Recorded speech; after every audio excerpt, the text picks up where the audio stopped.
Hi, everyone. Welcome back to my corner, Freud and Felons, where we dissect the psychology of devious human behavior. In this episode, Milgram experiment and what went wrong with the Germans, we're going to talk about what happens in our brain when given orders for a malicious act. And here's the controversial bit, if free will really exists. So here we go. If you haven't heard about the Milgram experiment, it was a fascinating experiment and albeit controversial. It was a psychology study conducted by Stanley Milgram at Yale University in the early 1960s. It wanted to see how far ordinary people were willing to go in obeying an authority figure, even if it meant harming another individual. Milgram wanted to understand obedience to authority as a whole, especially after World War II, when many Nazi officers during prosecution claimed that they were just following orders. So Milgram asked, could it be that ordinary people just following orders will commit acts of cruelty? So this is how the study went. The participants were told they were going to be part of the study on learning and memory. So when they showed up to the experiment, they met another person, which in this case was a paid actor, and they labeled that person the learner. The participant was always the teacher and the actor was the learner. The learner here was strapped into what looked like an electric chair in a different room. The teacher, or the participant, sat at a separate room at a control panel with switches that was labeled 15 volts, which is considered a slight shock, to 450 volts, which was considered very dangerous and a severe shock. They went through this series of questions and answers, and every time the learner or the actor gave a wrong answer, the participant was told to deliver a shock, and each time they were told to increase the voltage of that shock. The actor here was pretending to feel pain, screaming, banging on the walls, asking the participant to stop, and eventually the actor went silent at the end of the study. Let me out, I tell you. Let me out of here. Let me out of here. You have no right to hold me here. The next phrase is fast. Let me out. Let me out. Let me out of here. Let me out. Bird, Let me car, out. train, plane. If the teacher or the participant hesitated, the experimenter who was wearing a lab coat would calmly say things like, "Please continue," or "The experiment requires you to continue. You have no other choice. You must go on." So things like that. The experiment requires that you go on, teacher. Please continue. Incorrect. 150 volts. Oh, Sad face. experimenter. That's all. Get me out of here. I told you I had heart trouble. My heart's starting to bother me now. Get me out of here, please. What was interesting was that 65% of participants went all the way to the maximum 450 volts, even though they heard the person in the other room yelling and screaming in pain and asking them to stop. And all participants went to at least 300 volts. Crazy, huh? The study was one of a kind, and it showed how ordinary people would commit harmful acts if pressured by an authority figure, which helps explain real-world atrocities like war crimes and genocide. Milgram's findings remain critical in understanding human obedience, moral conflict, and social influence. I gotta point out here that this experiment was unethical. A lot of the participants were traumatized by the experience, believing that they had seriously harmed somebody. And this experiment led to major reforms in ethical standards for psychological research, including informed consent and the right to withdraw from the study at any time. After Milgram's experiment, many other researchers kept asking the same question. Why do people obey even when they don't want to, and even when they know it's wrong?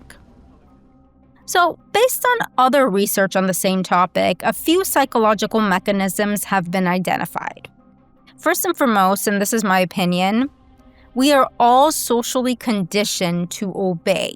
From childhood, we're rewarded for obedience in school, at home, at work. So we tend to learn that obedience equals safety and approval and belonging, right?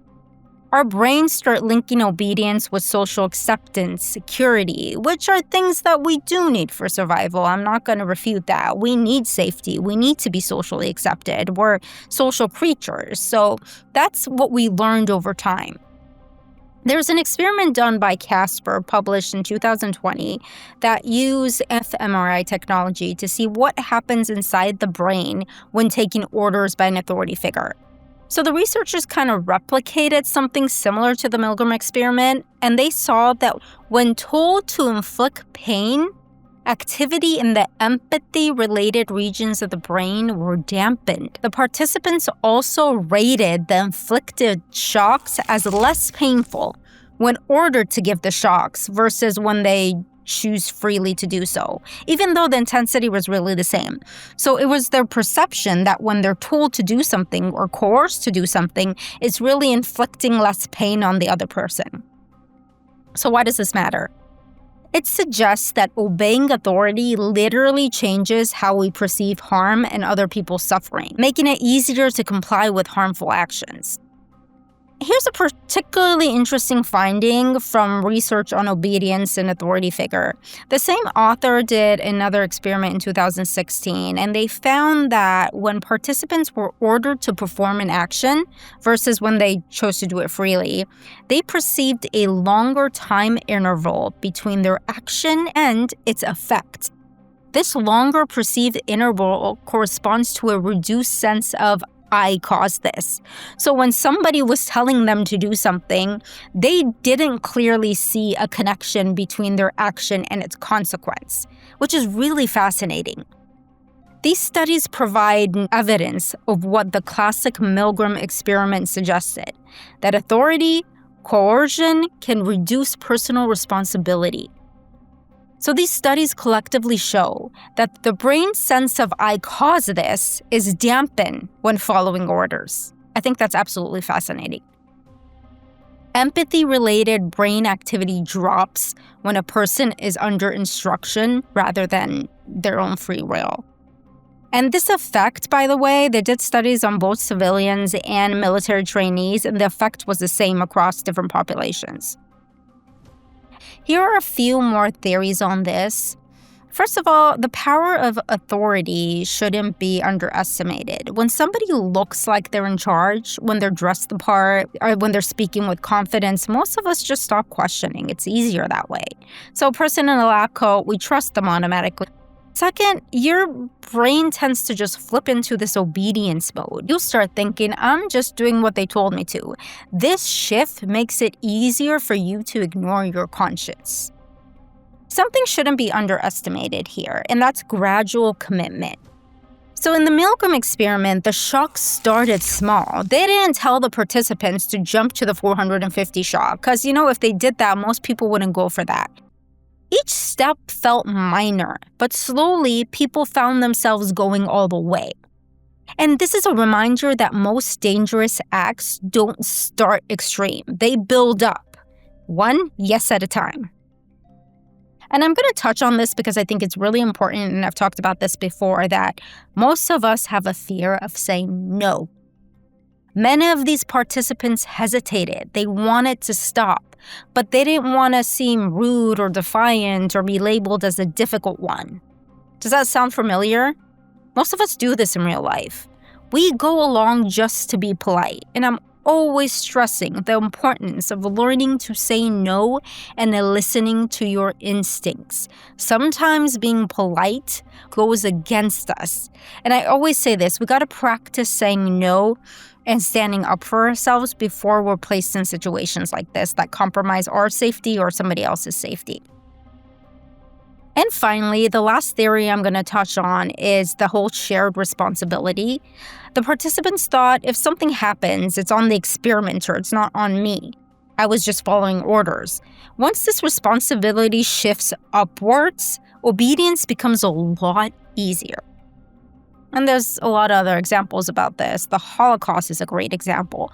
Countless Nazi officials and soldiers participated in mass atrocities under Hitler's command.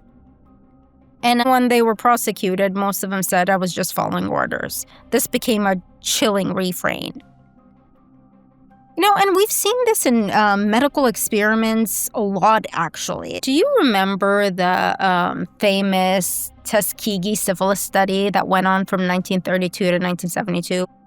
For 40 years, Black men with syphilis were misled, denied treatment by government officials, government doctors, and most nurses and staff just went along with it, thinking it was a federal study, so it must be important. I must not disobey. That just shows how professional authority can suppress anybody's moral questioning. There's another famous experiment called the Stanford Prison Experiment of 1971, where college students were assigned as guards, and they quickly became abusive while prisoners obeyed humiliating orders, which shows how much power roles and perceived authority can corrupt ordinary people. These were just college students who were recruited and were assigned as guards, and we saw that they quickly became abusive to these so-called prisoners and made them do humiliating acts. So that lesson still matters, maybe now more than ever, because authority doesn't always wear a lab coat. Sometimes it's a boss asking you to just, keep quiet about some company secret or some sort of terrible thing that's going on in the company, or a doctor rushing your consent, or this happens in teenagers a lot, a social group pressuring you to go along with something or do something that you don't think, is the right thing to do.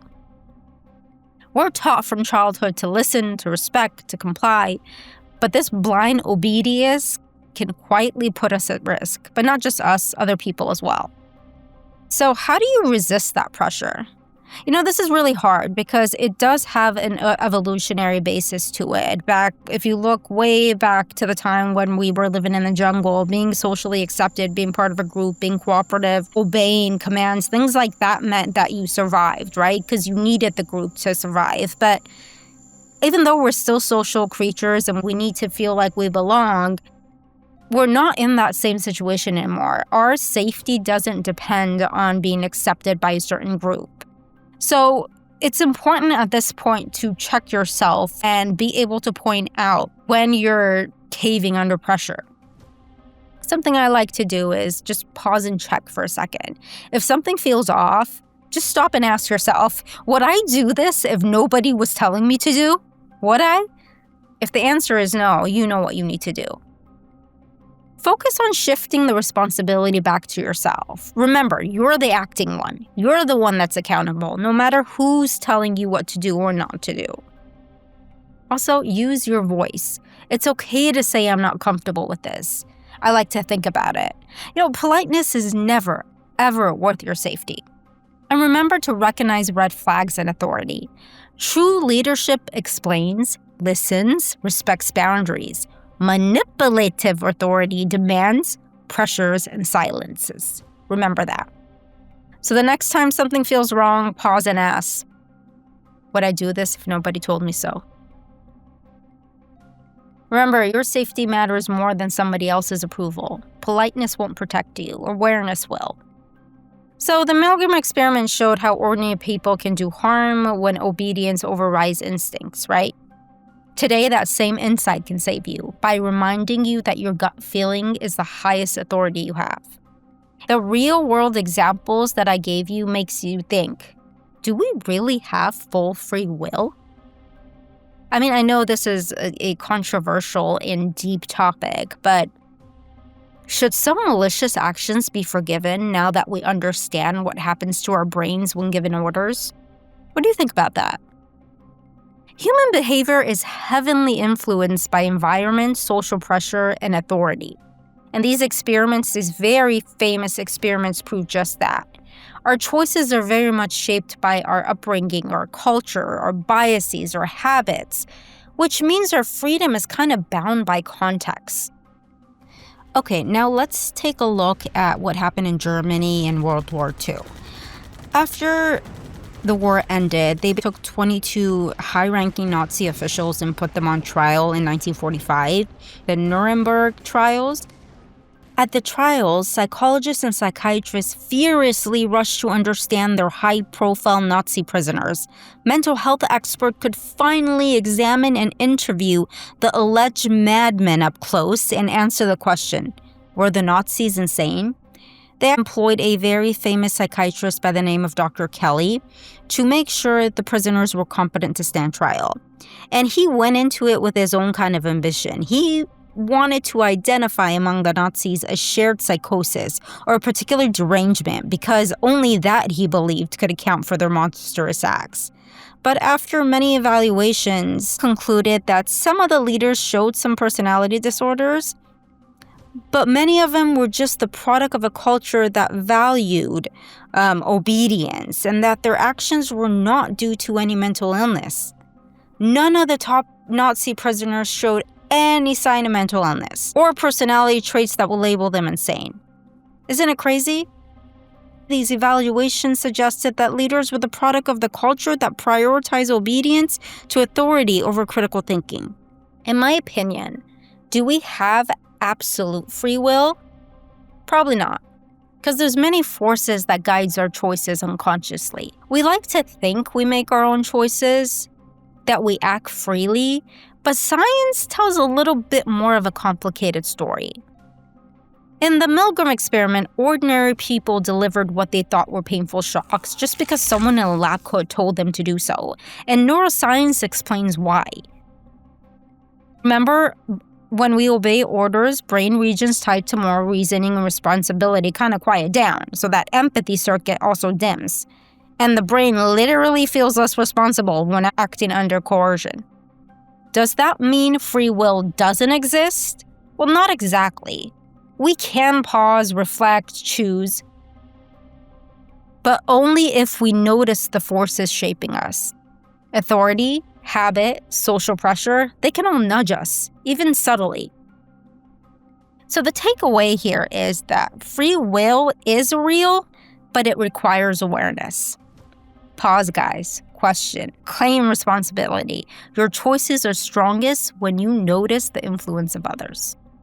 I hope this gave you a little bit of perspective of why sometimes people do terrible things, but humans we're not perfect creatures, and our decisions are really shaped by a lot of different factors that, sometimes it doesn't seem so obvious. When we see somebody commit a malicious act, we think to ourselves, that person must be a terrible person, that person, it must be pure evil, etc., etc. But that's not really always the case. Just remember that our behavior is heavily, heavily influenced by our environment. And no two people really always have the same environment growing up and the same factors at play. So the point I'm trying to make is, and I'm rambling on, is that let's just be a little bit less judgmental and try to understand what goes wrong and use that as a way to protect ourselves from behaving similarly, or protecting our loved ones, or teaching our children about authority and obedience and things like that. So I hope you learned something. Stay tuned for the next episode.